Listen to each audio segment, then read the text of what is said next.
So the way we met was off of social media, Instagram, and it was pretty exciting and fun. Actually, I've never met anybody off of Instagram before, but I was following one of her friends, and one of her friends posted a picture recently of her and tagged her on that picture. And there's just something about her, a glow, her smile, everything, where I was like, hey, this is someone that I definitely have to meet.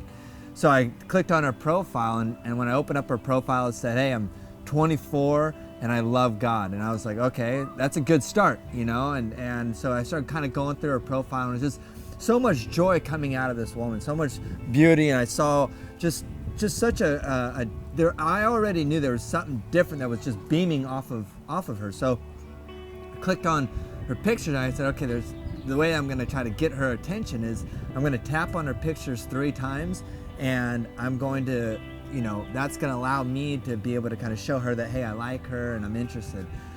So when I was on Instagram, I got the notification that Schweg had liked a photo of mine. I was like, who is this person? Because I know everyone that I'm following. So then I clicked on his page, it was public, and it was kind of the same thing. It said that he loved God, and all of his pictures were like godly and all family oriented, and I saw he's an uncle, and I just saw like he seemed like a good guy, and honestly I was praying for someone just like that. So with the likings, he liked a photo of mine, and then I was like, oh my gosh, this is someone that I would totally be interested in. So I liked a photo of his, and then he liked one back, and then I liked another one, and then it was kind of like we're flirting with our likes a little bit. And so then I was kind of waiting around like what's gonna happen with this, and finally he private messaged me on Instagram, which I didn't even know you could. I didn't even really know where to find it or anything, but I saw the notification in there. And he had asked if I wanted to go out to coffee, and I said yes. So we were trying to figure out where to go, and it turns out we live 2 street signals away from each other. And so we were super close to each other. And But what was awesome though is we were supposed to do it on like a Thursday night, grab some coffee and do that. But I was like, I can't wait. I can't wait till Thursday. It was like a Tuesday night or something like that. Yeah. And I was like, I can't wait. So I randomly just called her, and when I called her, it was the very first conversation that we had over the phone. I was like, hey, I want to be able to introduce myself over the phone. I don't want to do this texting game back and forth. But I was like, my name's Nate, how are you? And what are you doing tonight? Let's meet up tonight. And she was like, And when he called, no, I did sound flustered on the phone. You did. When he called, I was at my parents' house, and I had been talking to them about this guy. And I was sitting on the couch with them, and then I was talking, I think, about you, like, oh, this guy, blah, blah, blah. Then all of a sudden, my phone rings, and it's him. And we were texting, he's like, I'm gonna call you. I'm like, no. And so then while he was calling, I ran around the house freaking out, and I was like, I'm not gonna answer the phone in front of you guys. So I ran outside up by a tree, and I answered the phone, and then I was talking to him, pacing back and forth. I was nervous to talk to you. And so she pulled up, and I went outside to introduce and meet her, and I was like, I have the same car. She's like, no way. And then things started falling in place, but we were like, well, I have this, and just so much stuff started getting in common. And then that night, what really impressed me, and it was kind of God led the whole conversation, but because the whole night was talking about God, and it was talking about my faith and her faith, and kind of going through, and then I was able to share my stories from Africa, and I started sharing some of the healing, and then my healing from cancer, and she's just sitting there like, tell me more. And I finally stopped her, and I said, whoa. I gotta stop telling you, because I'm gonna scare you off. You're gonna think I'm crazy, you know?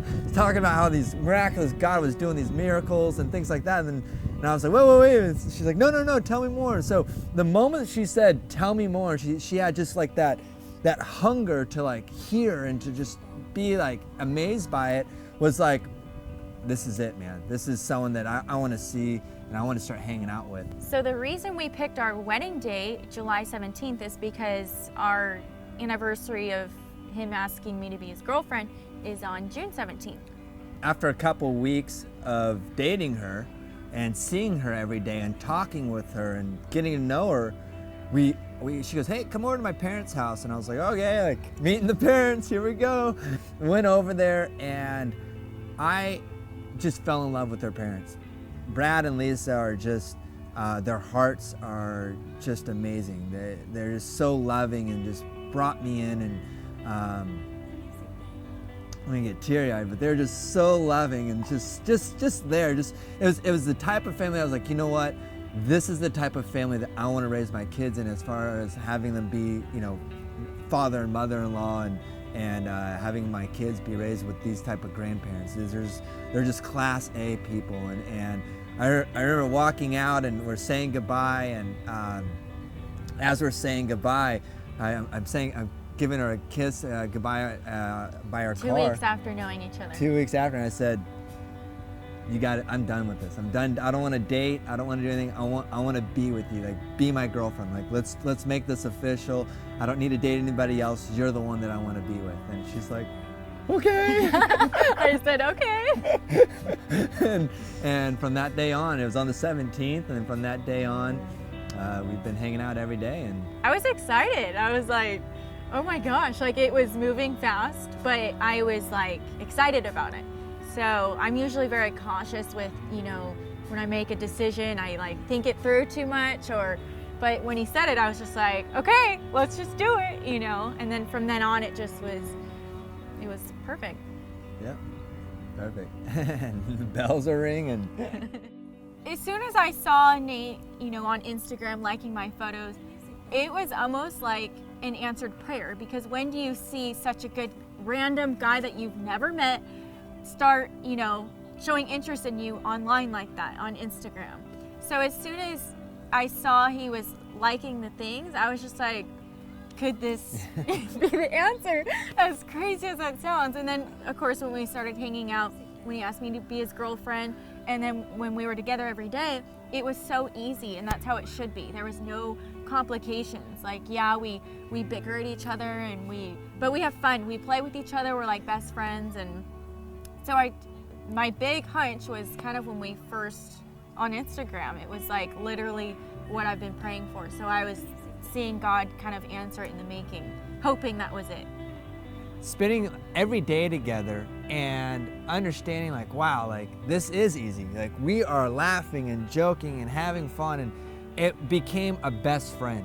And where I would go away to work all day, and all I could think about was her and spending time with her, and coming back to her was like, okay, wow, this could definitely be the woman of my life. I finally realized that, okay, it's time to buy a ring. We went to Colorado to visit my sister, and it was just not only seeing her with family and being able to mold in with all my nieces and nephew, but really that moment when we got back, I was like, all right, she's met everybody, she knows my whole family, and this is it. This is the time. And so when I got back from Colorado, I was like, let's do this. And it was a quick one. It was, all right, buy the ring and let's propose. It was on fast forward, but when you know. And I was like, I don't need to wait to be able to do it, so I'm gonna do it now. When I decided to propose to her, I was like, okay, when can I do it where she's so like, she picks up on things so easily, and so it's hard to hide stuff from her. So I was like, how am I gonna be able to figure out how to propose? A, and B, not have her find out that I was gonna do it. And so I was like, all right, New Year's Eve, that's the best time. I was like, I can have all the friends, all the family over, and it's gonna be, hey, New Year's Eve party, we're just gonna hang out and have a good time. And she won't figure it out. And so, thank God you were kind of sick. Oh yeah, I was sick for 2 weeks. I had a fever. She gets so nervous. She's so nervous right now. But that's what I love about her. My little giggles. So I go, hey babe, for this New Year's Eve party, invite all your friends. I didn't want to invite her friends because then she would know. So I was like, invite all your friends. And she's like, okay.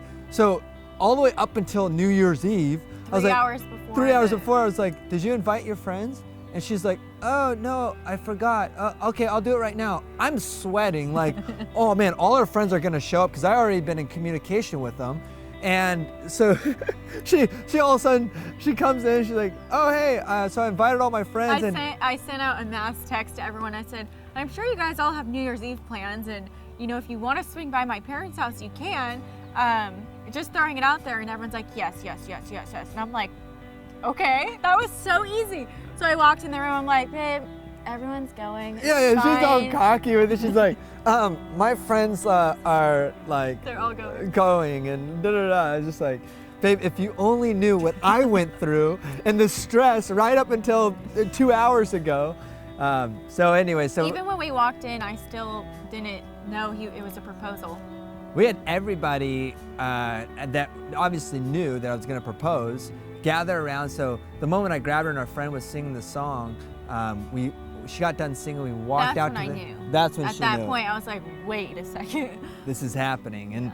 so we walked out to the gazebo. The gazebo was decorated with lights and cameras and roses and candles. It was very beautiful. And we gathered in, and everyone gathered around the gazebo. And then I said, I don't even remember what I said. Something like, I love don't you. either. I was so nervous. I was so nervous. I was just, I love you, marry me. And so then I proposed, and then it was kind of cool. Everyone was there to be able to, clap and be a part of it, and so it was good.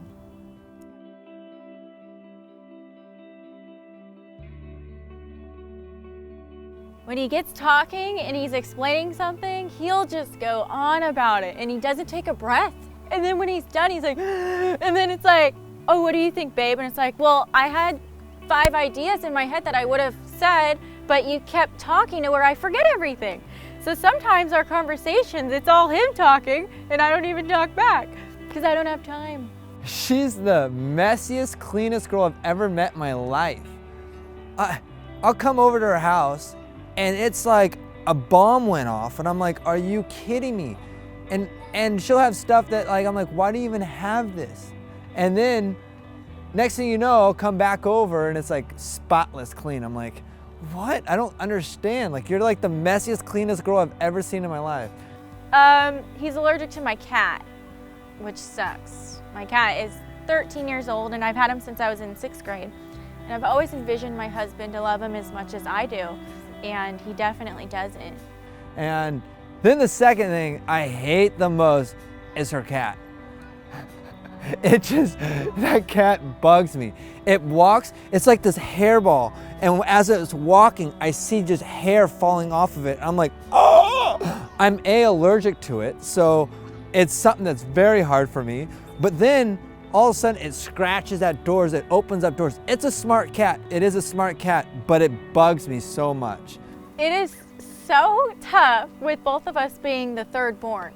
We have the same personality where we both will want the same bite of ice cream, or we'll both want the remote, or we'll both be like, no, that's mine.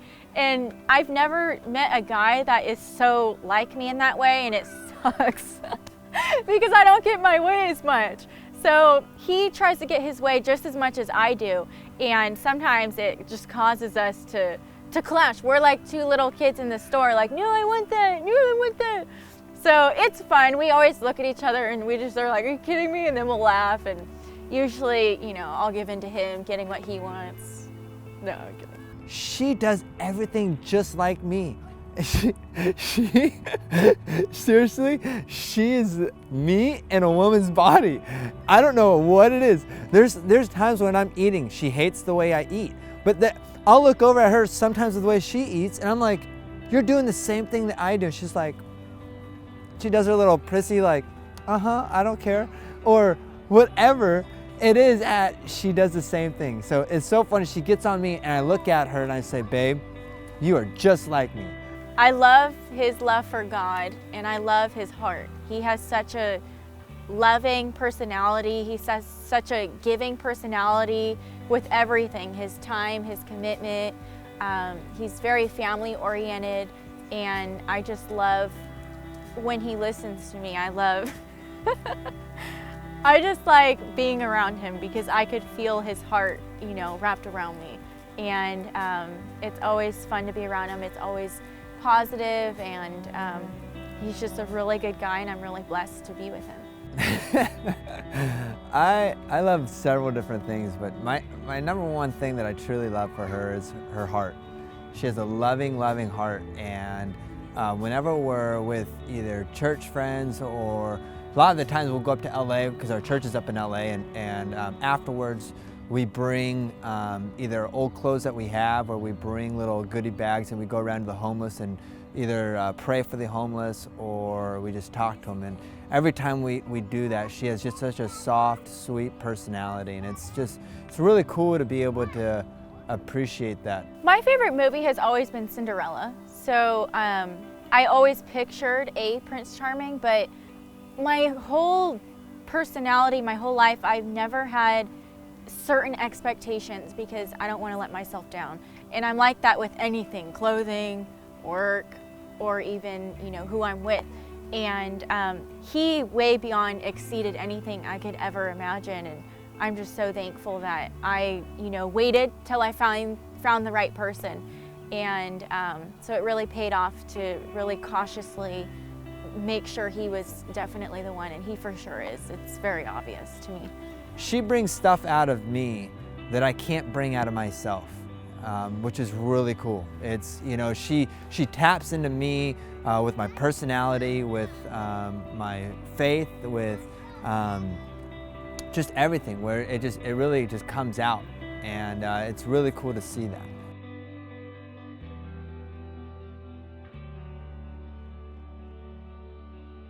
I never really had a type. People say, hey, what's your type? What's your type? And I never really had a type, but I did, the majority of the women that I dated in the previously were darker hair, brunettes or dark hair. And it wasn't until, it's funny, my mom was sitting there, we were driving one day, and I'm like, Mom, I want to get married. God gives you the desires of your heart. I'm in this time right now and I want to get married, and yet I can't find anybody that I'm just extremely attracted to, but B, that I just get along with and that loves the Lord as much as I do. And my mom goes, Nate, I feel like God is telling me to tell you, A, he's preparing, he has someone for you, but B, it's gonna be like a blonde hair, blue-eyed, she's gonna be in her 20s, maybe 24, and she just is gonna adore you, and she's gonna love you for who you are. And I was like, yeah, right, Mom. I'm not attracted to blondes, so I think you're way off. I don't think you hear from God, because that is completely not it. And so anyways, we started laughing and joking around. It was just a lighthearted conversation, and sure enough, now I'm marrying a Brianna. So we went out to dinner, and my mom came and met up and had dinner with us. And so when she met up and after we were done having dinner, she leaned over to me and she's like, that's her. Her personality, her spirit, I get such a peaceful spirit about her.